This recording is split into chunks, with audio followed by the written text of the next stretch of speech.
चूड़ियां बजाऊंगी बजाऊं कंगना।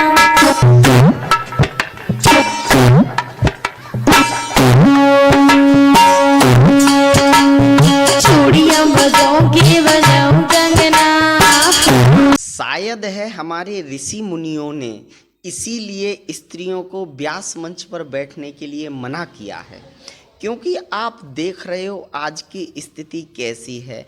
आज यदि आप देखेंगे, एक ढोलक लेकर के बैठ जाते हैं, चिमटा लेकर के बैठ जाते हैं, चिमटा वाला व्यास जी की कान की तरफ घुमा रहा है, कभी मुंह की तरफ घुमा रहा है। एक वीडियो में तो देख रहा हूँ ढोलक वाला ले रहा है व्यास जी की चांद पे ही आकर के बजा रहा है। कैसी कैसी ये कुरीतियां कर रखी हैं स्त्रियों ने। माफ करना, मैं किसी का मजाक नहीं उड़ा रहा हूं, लेकिन देख लेना आगे आने वाले समय में अभी लोग श्रद्धा भाव से कथा सुन रहे हैं, आगे आने वाले समय में भागवत कथा को एक मजाक बना दिया जाएगा। जैसा कि आप देख रहे हो इन स्त्रियों ने कैसा मजाक बना रखा है, मजाक बन जाएगा इस भागवत कथा का। लोग श्रद्धा भाव से नहीं सुनेंगे, लोग मजे लेने के लिए सुनेंगे, लोग आनंद लेने के लिए सुनेंगे भागवत कथा। इसलिए आप लोगों से निवेदन है कि ऐसी भागवत कथा आप लोग ना कराएं जिससे कि समाज को गलत संदेश जाए। जिस कथा से गलत संदेश जा रहा है, आप सोचिए हमारे बच्चों की क्या स्थिति होगी। हमारे बच्चे जब ऐसी कथा देखेंगे तो वो तो यही जानेंगे कि शायद यही कथा होती होगी। वो क्या जाने भागवत कथा क्या होती है। जब अपने बच्चों को ऐसा दिखाओगे तो आप ये सोचिए कि बच्चों में संस्कार कैसे पड़ेंगे।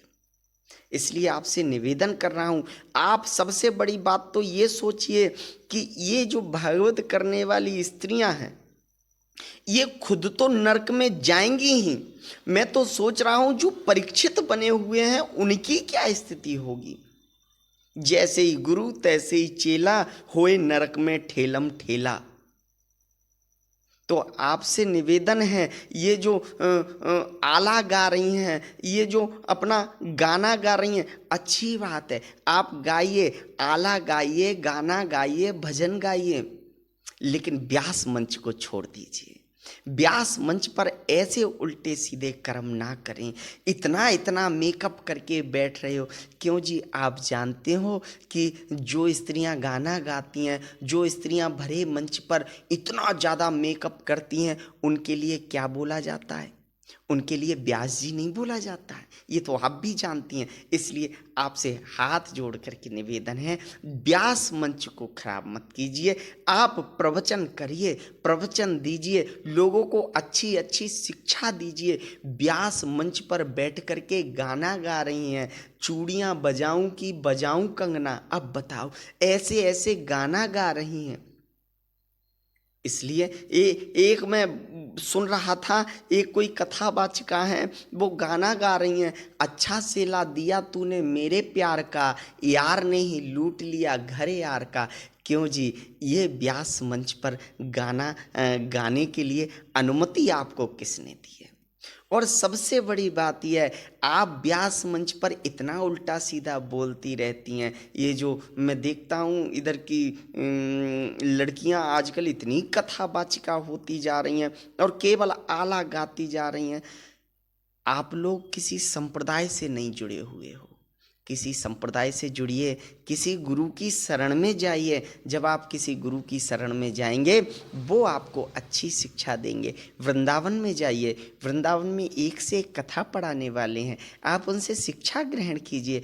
आप जैसे गुरु के पास में जाएंगे, हो सकता है आपके गुरु जी ही ऐसे हों, वो भी गाना गाते होंगे तो आपको भी गाना गाना सिखा दिया।